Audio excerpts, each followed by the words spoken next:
not as noise in the world, not as rumor or fear, but as a call that cuts through distraction like fire through shadow. This message is not sent through wires alone. It is carried by urgency, by consequence, by the weight of what comes next. You stand at the edge of an age that moves faster than wisdom. Your creations race ahead of your conscience. Your machines learn quickly, yet your hearts hesitate. This is not a warning of doom. It is a summons to responsibility. You were given minds to imagine worlds, hands to build them, and voices to choose what they become. Technology is not your enemy, nor is it your savior. It is a blade, and every blade answers the one who wields it. Look around you. Progress without purpose fractures nations. Speed without truth blinds leaders. Power without restraint devours its maker. The future you fear is not coming for you. It is waiting on you. Choose clarity over chaos. Choose courage over comfort. Choose truth even when it costs you applause. You were not born merely to consume the future. You were born to guard it. Lift your eyes from the screen. Listen beyond the algorithm. Remember what cannot be coded: compassion, accountability, reverence for life. Time is not running out because the clock is broken. Time is running out because decisions are being delayed. Act while choice is still yours. Build, but do not bow to what you build. Innovate, but do not forget the soul that must guide innovation.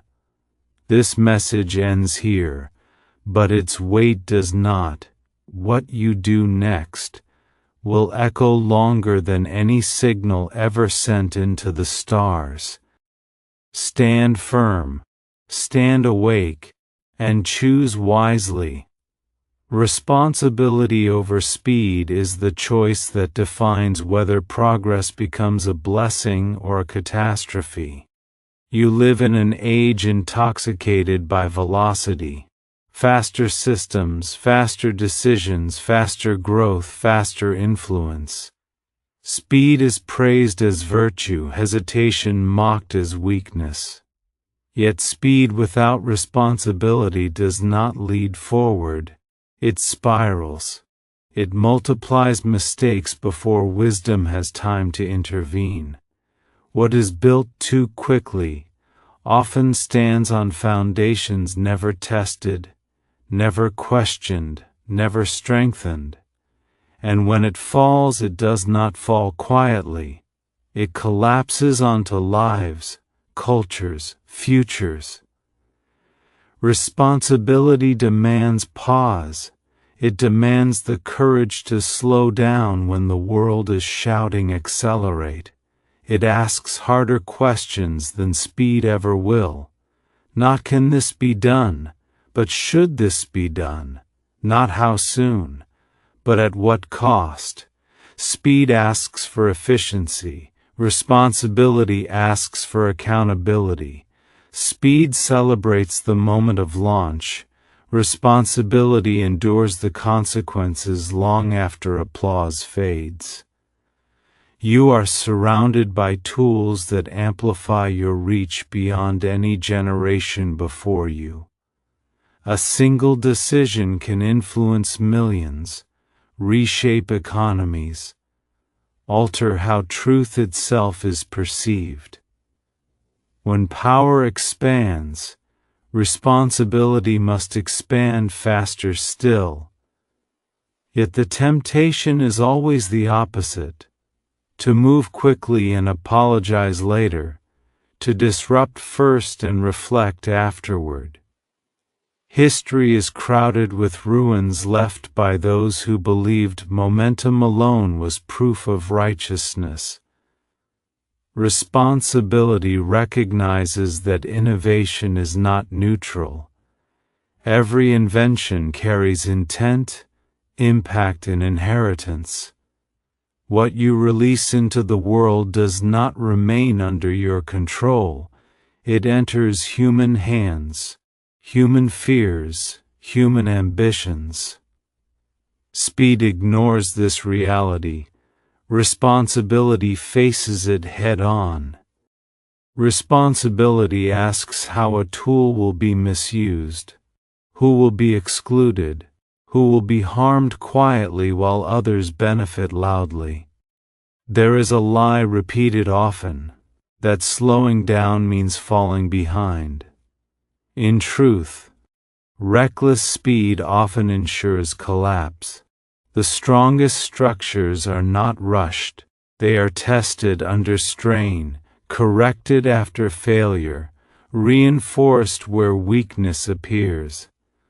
Responsibility accepts temporary delay to prevent permanent damage. It chooses durability over novelty, trust over hype, wisdom over dominance. You are not measured by how fast you move, but by how well you carry what you move forward. A civilization that outruns its moral framework does not arrive at a better future. It outruns itself.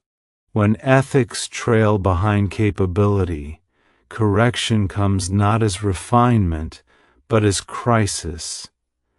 Responsibility is the discipline that keeps power aligned with purpose. Speed feeds ego. Responsibility humbles it. Speed thrives on visibility. Responsibility often operates unseen. Speed wants to be first. Responsibility wants to be right. Speed asks for boldness without reflection. Responsibility demands bravery of a deeper kind, the bravery to resist momentum when momentum is dangerous. Every system you create teaches people how to behave. Every platform you release reshapes attention, dialogue, and values. Responsibility understands this influence and does not dismiss it as unintended side effects. There are no side effects when consequences are predictable. There is only avoidance of accountability. Responsibility owns the ripple effects, even when they complicate profit or prestige. Responsibility also means remembering that not everything that can be automated should be. Not everything that can be optimized should be accelerated. Human dignity does not scale like software. Trust does not update like code. Wisdom does not download instantly. When speed replaces discernment, humans are reduced to data points, and life becomes collateral. To choose responsibility over speed is to accept stewardship. You are not merely a creator, you are a guardian.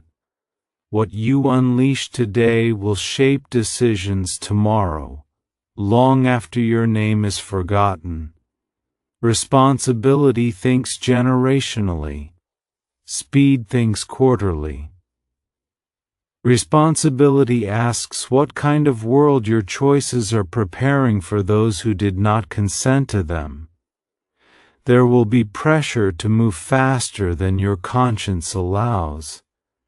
There will be voices telling you delay is weakness, caution is fear, reflection is inefficiency. These voices are loud because they benefit from acceleration without consequence. Responsibility often stands alone at first, but it endures when speed burns out. Responsibility does not reject progress. It refines it. It channels innovation toward service rather than domination. It ensures that growth does not devour the very people it claims to empower. It understands that the goal is not to arrive quickly, but to arrive intact. Time is not your enemy. Recklessness is. Slowing down is not surrender, it is alignment. It is the moment where power submits to wisdom, where ambition is tempered by care, where the future is treated not as a resource to exploit, but a trust to protect.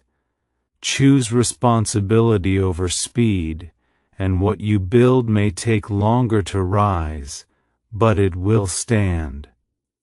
Choose speed over responsibility, and what you build may soar briefly, before it collapses under the weight of what was ignored.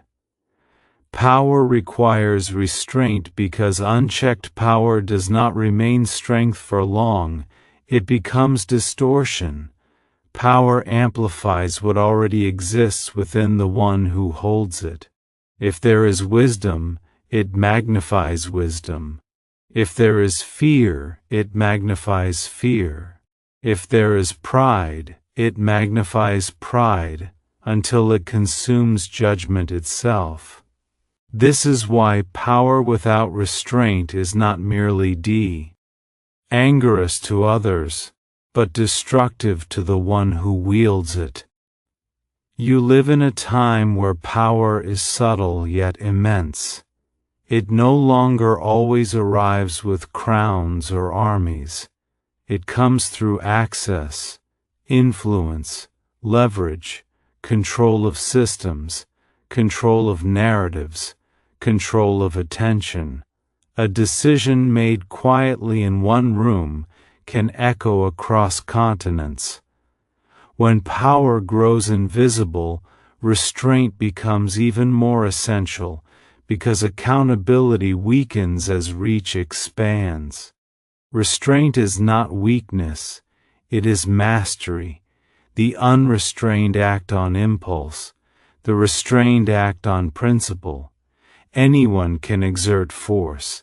Few can govern themselves. True authority begins with self-command.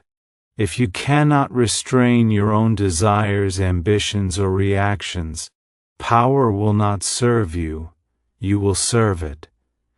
And power is a merciless master. Power tempts you to believe that outcomes justify methods. It whispers that urgency excuses excess, that success absolves harm, that being right entitles you to be ruthless. Restraint interrupts that lie. It insists that how something is done matters as much as what is achieved.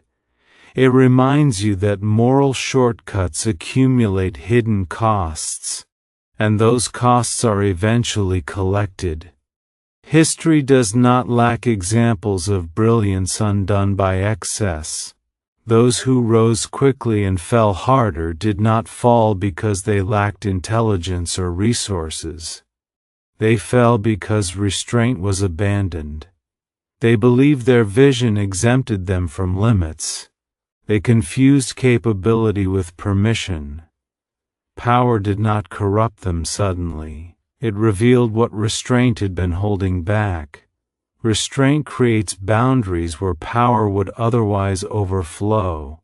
It asks, where must I stop? Not just how far can I go. It recognizes that limits are not obstacles, but safeguards. Just as fire warms when contained and destroys when unleashed, power serves when disciplined, and devastates when allowed to roam freely. There is a danger unique to modern power: distance from consequence. When decisions are abstracted through layers of systems and metrics, it becomes easy to forget the human weight beneath them. Restraint restores proximity. It forces you to look directly at who is affected, who bears risk, who pays the price when strategies fail. It refuses to hide behind scale or complexity. Power also distorts time.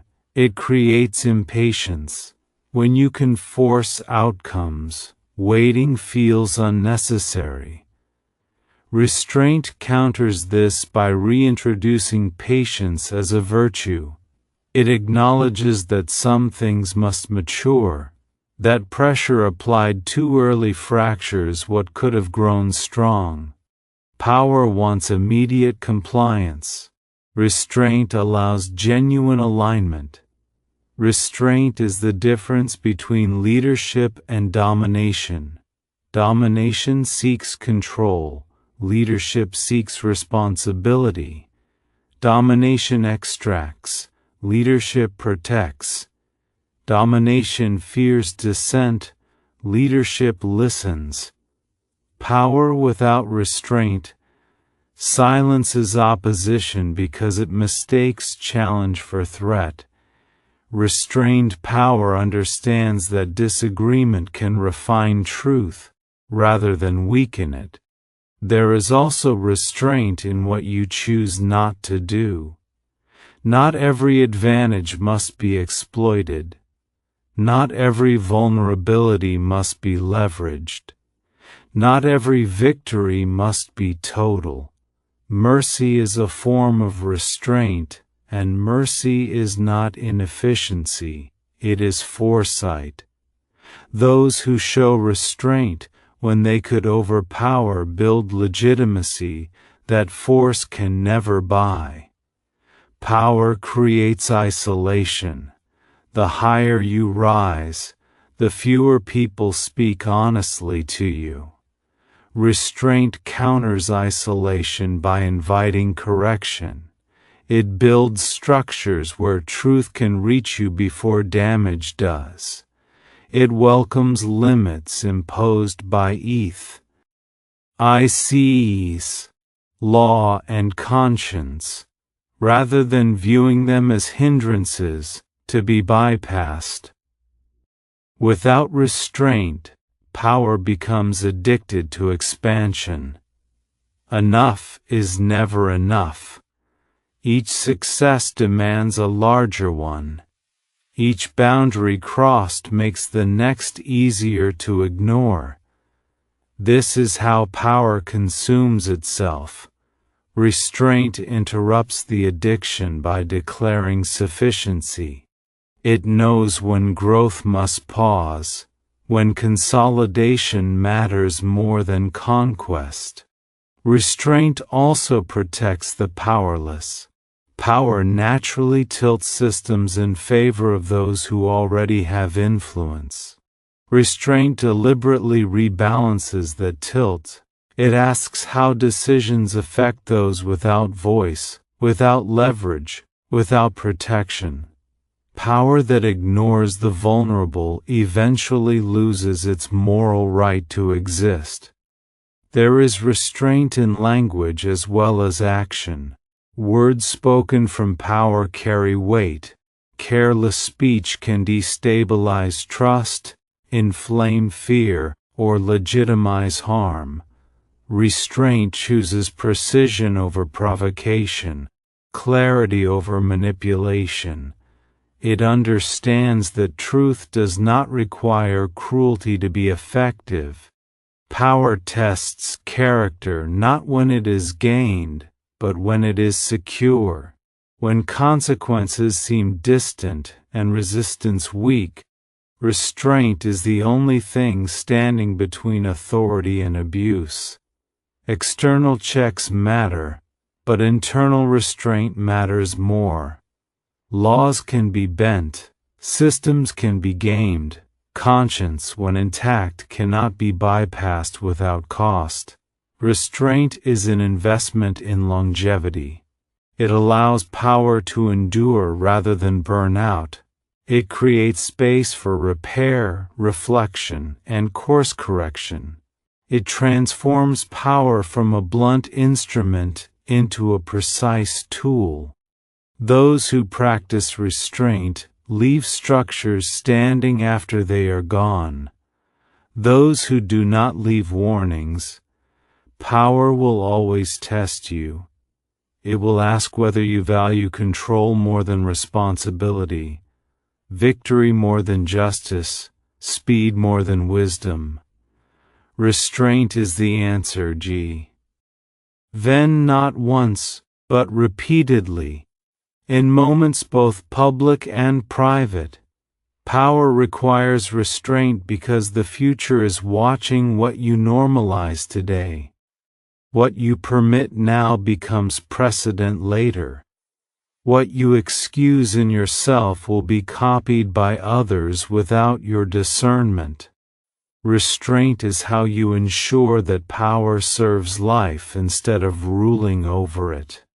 Technology must serve humanity, not the other way around. Because when tools become masters, the human spirit is reduced to function.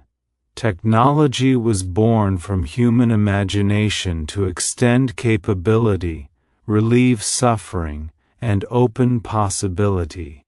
It was never meant to replace judgment, dignity, or moral agency.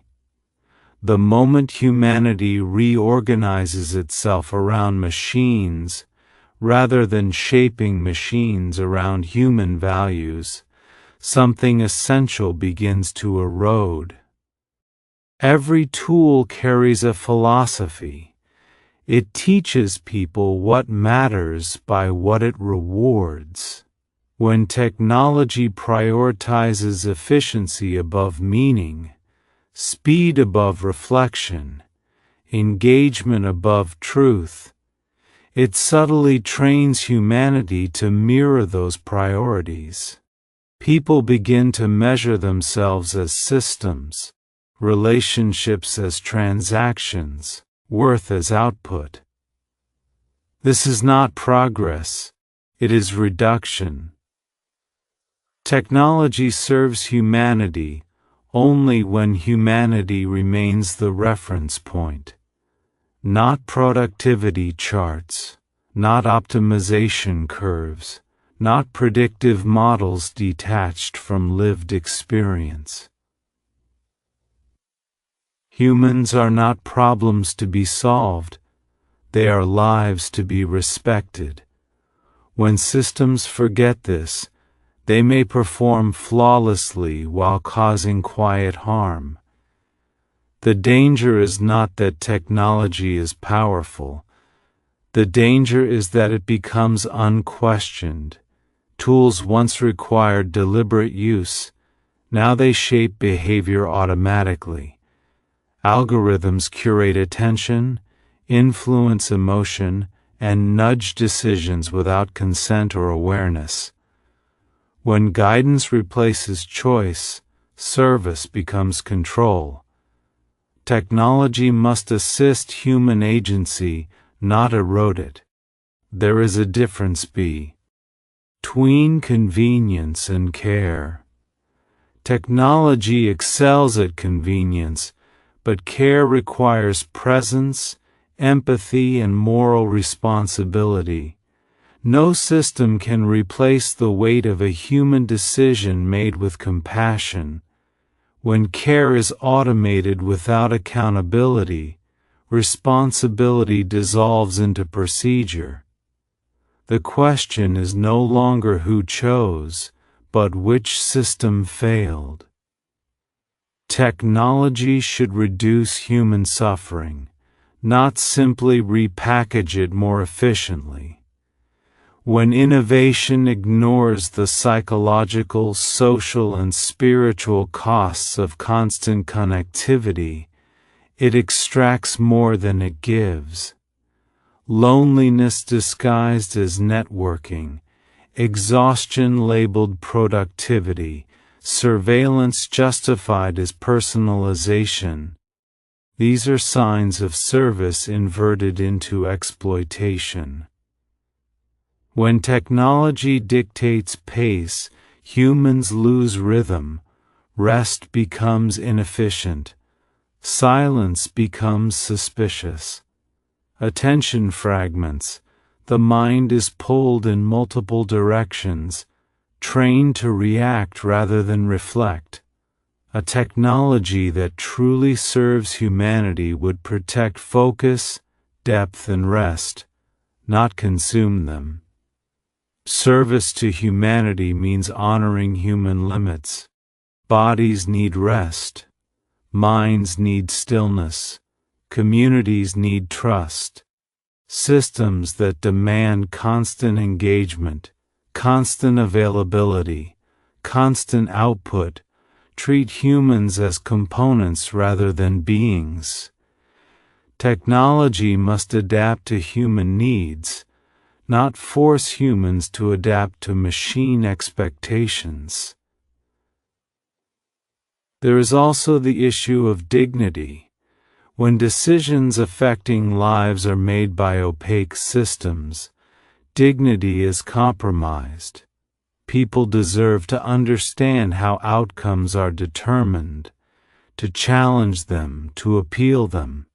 Technology that hides behind complexity removes agency. Service requires transparency, not mystification. Technology must also serve humanity collectively, not just selectively. Innovation that benefits a few while displacing many is not neutral. It is a choice. When entire populations bear the cost of efficiency enjoyed by others, technology has failed its mandate. Service means shared benefit, not concentrated power. Human values cannot be retrofitted after harm occurs. Ethics must be embedded from the beginning, not added as damage control.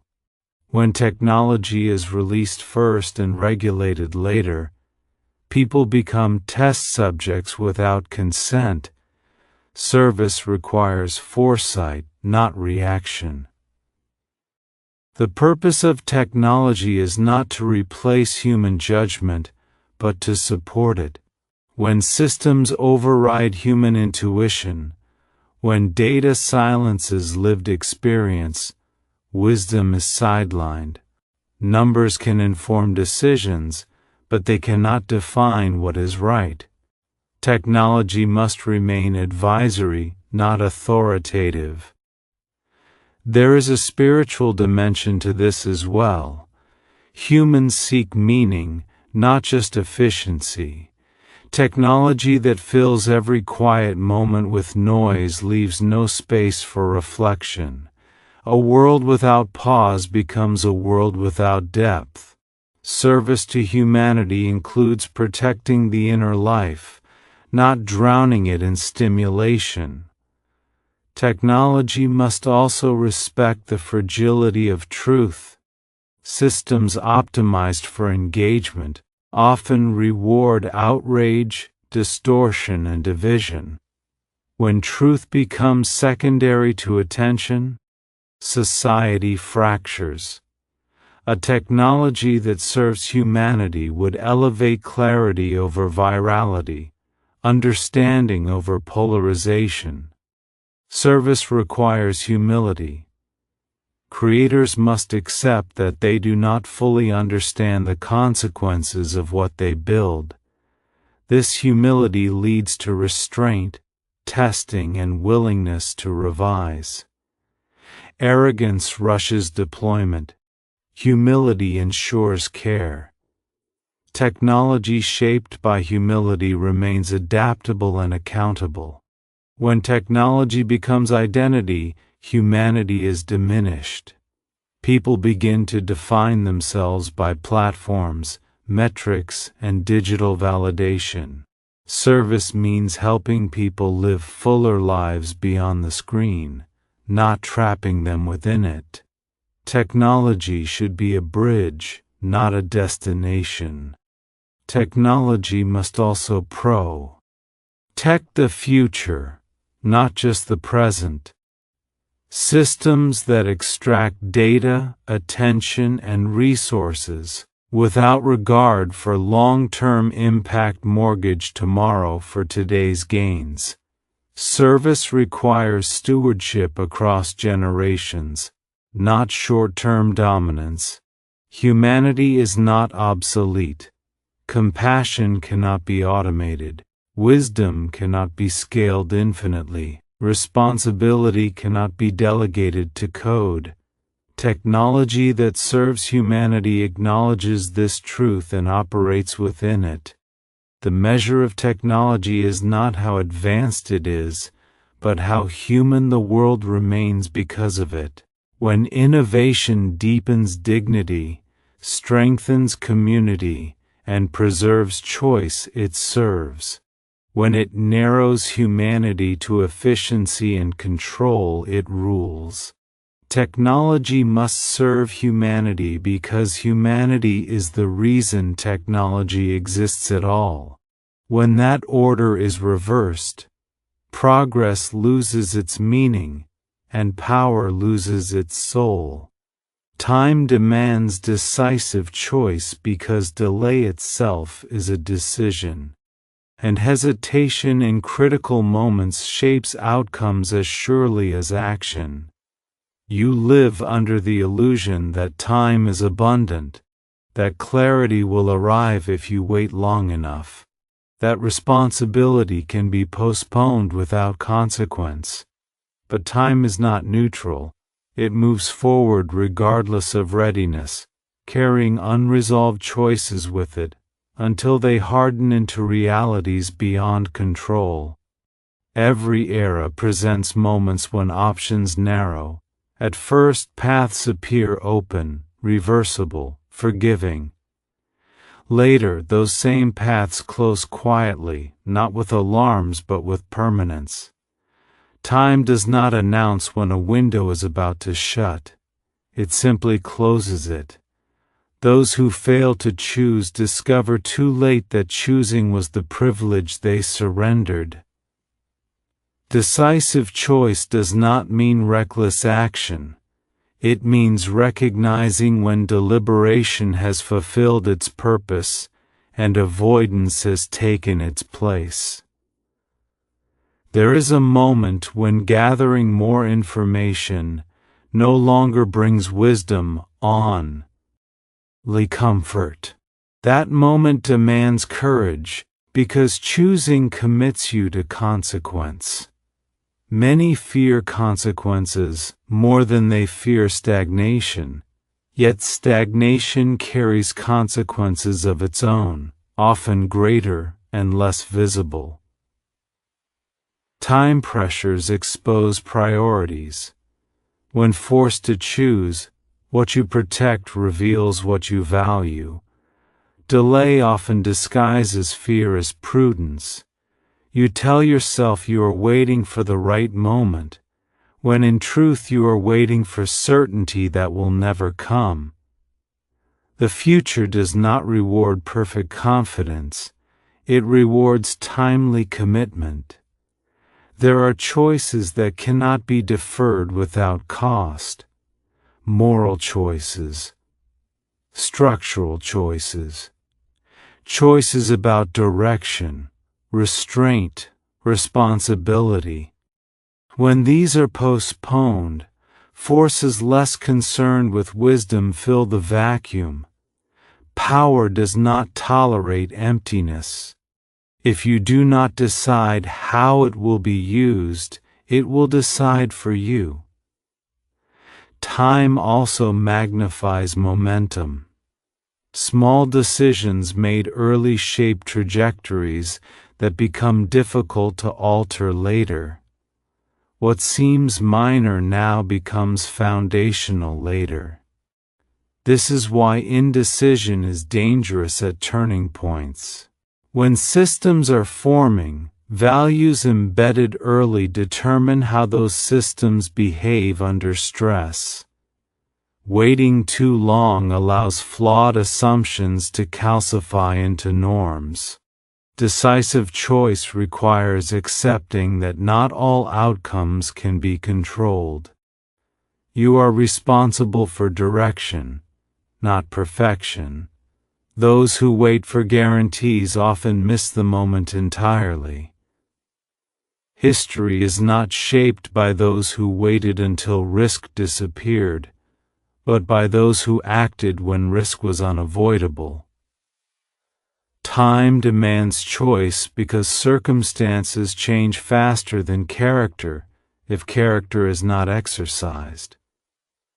Each decision strengthens or weakens your ability to decide again.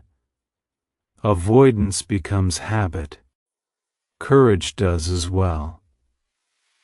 When you repeatedly delay difficult choices, you train yourself to surrender agency. When you choose decisively, even imperfectly, you build the capacity to lead under pressure.